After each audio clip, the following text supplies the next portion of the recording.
ജോഷുവയുടെ പുസ്തകത്തിൽ നിന്ന് അദ്ധ്യായം 19. ശിമെയോൻ. രണ്ടാമത്തെ നറുക്ക് ശിമെയോൻ ഗോത്രത്തിലെ കുടുംബങ്ങൾക്ക് വീണു. യൂദാ ഗോത്രത്തിൻ്റെ അതിർത്തിക്കുള്ളിലായിരുന്നു അവരുടെ ഓഹരി. അവർക്ക് ലഭിച്ച പ്രദേശങ്ങൾ ഇവയാണ്: ബേർഷേബ, ഷേബ, മുളാദ, ഹാസർ, ഷുവാൽ, ബാല, ഏസെ, എത്ലോലാദ്, ബദൂൽ, ഹോർമ, സിക്ലാഗ്, ബത്മാർ കബോത്ത്, ഹസാർ സൂസ, ബത്ലവാബോത്ത്, ഷരുഷ്ഹെൻ എന്നീ 13 പട്ടണങ്ങളും അവയുടെ ഗ്രാമങ്ങളും, അയിൻ, റിമ്മോൺ, എത്തർ, ആഷാൻ എന്നീ 4 പട്ടണങ്ങളും അവയുടെ ഗ്രാമങ്ങളും, ബലാത്ത് ബേർ, നെഗബിലെ റാമ വരെയുള്ള ഈ പട്ടണങ്ങളും അവയുടെ ചുറ്റുമുള്ള ഗ്രാമങ്ങളും ഇതിൽ ഉൾപ്പെടുന്നു.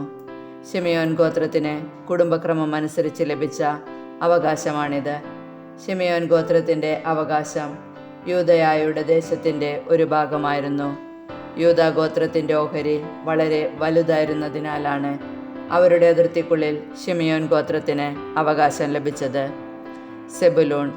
സെബുലൂൺ ഗോത്രത്തിലെ കുടുംബങ്ങൾക്ക് മൂന്നാമത്തെ നറുക്ക് വീണു. അവരുടെ അതിർത്തി സാരിദ് വരെ നീണ്ടുകിടക്കുന്നു.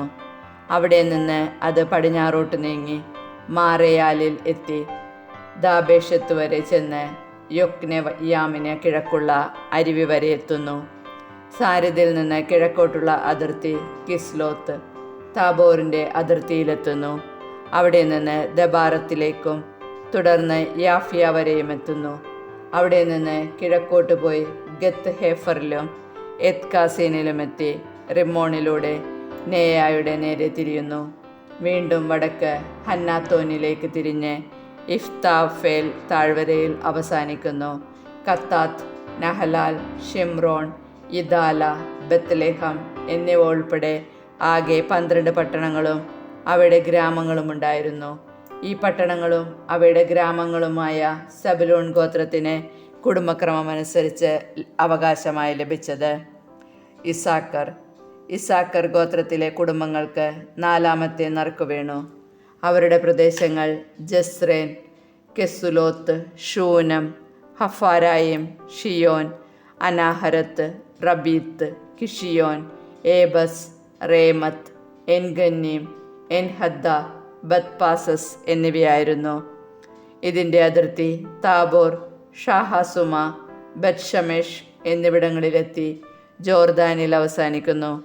അങ്ങനെ 16 പട്ടണങ്ങളും അവയുടെ ഗ്രാമങ്ങളും ഉണ്ടായിരുന്നു.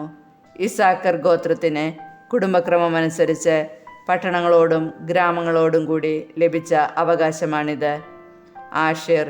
ആഷേർ ഗോത്രത്തിലെ കുടുംബങ്ങൾക്ക് 5ാമത്തെ നറുക്ക് വീണു. അവരുടെ ദേശം താഴെ പറയുന്നവയാണ്: ഹെൽക്കത്ത്, ഹലി, ബെദേൻ, അക്ഷാഫ്, അല്ലാമെലക്, അമാദ്, മിഷാൽ. അതിർത്തി പടിഞ്ഞാറ് കാർമലും ഷീഹോർ, ലിബ്നത്തും സ്പർശിക്കുന്നു. അത് കിഴക്കോട്ട് ബത്ഗോനിലേക്ക് പോയി നെയ്യേലിനും ബത്ത് എമേക്കിനും വടക്ക് ഇപ്താഹേൽ താഴ്വരയും സെബുലൂണും സ്പർശിക്കുന്നു. വീണ്ടും വടക്കോട്ട് പോയി കാബൂൾ, എബ്രേൻ, റഹോബ്, ഹമ്മോൻ, കാന എന്നിവിടങ്ങളിലൂടെ മഹാനഗരമായ സീദോനിലെത്തുന്നു. പിന്നീട് അത് റാമായിൽ കോട്ടകളാൽ ചുറ്റപ്പെട്ട ടയർ പട്ടണത്തിലെത്തി ഹോസായിലേക്ക് തിരിഞ്ഞ് കടൽ വരെ എത്തുന്നു. മഹ്ലാബ്, അക്സീബ്, ഉമ്മ, അഫേക്ക്, റഹോബ് ഇവയുൾപ്പെടെ 22 പട്ടണങ്ങളും അവയുടെ ഗ്രാമങ്ങളും അവർക്കുണ്ടായിരുന്നു. ആഷേർ ഗോത്രത്തിന് കുടുംബക്രമമനുസരിച്ച് പട്ടണങ്ങളോടും ഗ്രാമങ്ങളോടും കൂടി ലഭിച്ച അവകാശമാണിത്. നഫ്താലി ഗോത്രത്തിലെ കുടുംബങ്ങൾക്ക് 6ാമത്തെ നറുക്ക് വീണു. അവരുടെ അതിർത്തി ഹേലഫിൽ സനാമിനിലെ ഓക്ക് വൃക്ഷങ്ങളുടെ ഇടയിൽ നിന്ന് തുടങ്ങി ആദാമിനെ കബ്, യബ്നേൽ എന്നിവിടങ്ങളിലൂടെ ലാക്കും കടന്ന് ജോർദാനിലെത്തുന്നു. അവിടെ നിന്ന് പശ്ചിമഭാഗത്തുള്ള അസ്നോത്ത് തബോറിലേക്ക് തിരിഞ്ഞ് ഹുക്കോക്കിലെത്തി തെക്ക് സെബുലൂണിനെയും പടിഞ്ഞാറ് ആഷേറിനെയും കിഴക്ക് ജോർദാന് സമീപം യൂദയായെയും തൊട്ടുകിടക്കുന്നു. കോട്ടയുള്ള പട്ടണങ്ങൾ സിദ്ദീം, സേർ, ഹമ്മത്ത, റാക്കത്ത്, കിന്നരോത്ത്, ദമ, റാമ, ഹസോർ, കേദഷ്, എദ്രേയ്, എൻഹസോർ, ഈറോൺ, മിഗ്ദലേൽ, ഹോറെം, ബത്തനാത്ത്, ബെത്ഷമെഷ് എന്നിവയാണ്. അങ്ങനെ ആകെ 19 പട്ടണങ്ങളും അവയുടെ ഗ്രാമങ്ങളും. നഫ്താലി ഗോത്രത്തിന് കുടുംബക്രമമനുസരിച്ച് പട്ടണങ്ങളോടും അവയുടെ ഗ്രാമങ്ങളോടും കൂടി ലഭിച്ച അവകാശമാണിത്. ദാനിൻ്റെ ഗോത്രത്തിലെ കുടുംബങ്ങൾക്ക് 7-ാമത്തെ നറുക്കു വീണു. അവരുടെ അവകാശം താഴെ പറയുന്നതാണ്: സോറ, എഷ്തവോൽ, യിർഷമെഷ്, ഷലാബിൻ, അയ്യാലോൻ, ഇത്ല, ഏലോൻ, തിംന, എക്രോൺ, എൽത്തെക്കെ, ഗിബത്തോൻ, ബാലത്ത്, യേഹുദ്, ബനേബറക്ക്, ഗത്ത് റിമോൺ, ജോപ്പായ്ക്ക് എതിർവശത്ത് കിടക്കുന്ന പ്രദേശവും മേയാർക്കോൻ, റാക്കോൽ എന്നിവയും. തങ്ങളുടെ ദേശം നഷ്ടപ്പെട്ടപ്പോൾ ദാൻ ഗോത്രം ലേമെഷിനെതിരെ യുദ്ധം ചെയ്തു, അത് പിടിച്ചടക്കി. അവരെ നശിപ്പിച്ച് അത് സ്വന്തമാക്കി അവിടെ വാസമുറപ്പിച്ചു.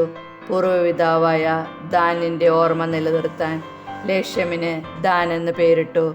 ദാൻ ഗോത്രത്തിന് കുടുംബക്രമമനുസരിച്ച് ഈ പട്ടണങ്ങളും അവയുടെ ഗ്രാമങ്ങളും അവകാശമായി ലഭിച്ചു. ഈ സ്ഥലമെല്ലാം അവകാശമായി വീതിച്ചു കഴിഞ്ഞപ്പോൾ ഇസ്രായേൽ മക്കൾ നൂനിൻ്റെ മകനായ ജോഷുവയ്ക്ക് തങ്ങളുടെ ഇടയിൽ ഒരു ഭാഗം അവകാശമായി കൊടുത്തു. അവൻ ചോദിച്ച എഫ്രായിമിൻ്റെ മലമ്പ്രദേശത്തുള്ള തിമ്നത്ത് സേര പട്ടണം കർത്താവിൻ്റെ കൽപ്പനയനുസരിച്ച് അവന് കൊടുത്തു. അവൻ ആ പട്ടണം പുതുക്കി പണിത് അവിടെ വാസമുറപ്പിച്ചു. പുരോഹിതനായ എലയാസറും നൂനിൻ്റെ മകനായ ജോഷുവയും ഇസ്രായേൽ ജനത്തിൻ്റെ ഗോത്രത്തലവന്മാരും ഷീലോയിൽ സമാഗമ കൂടാരത്തിൻ്റെ കവാടത്തിൽ കർത്താവിൻ്റെ മുൻപിൽ വച്ച് വീതിച്ചു കൊടുത്ത അവകാശങ്ങളാണിവ. അങ്ങനെ അവർ ദേശവിഭജനം പൂർത്തിയാക്കി.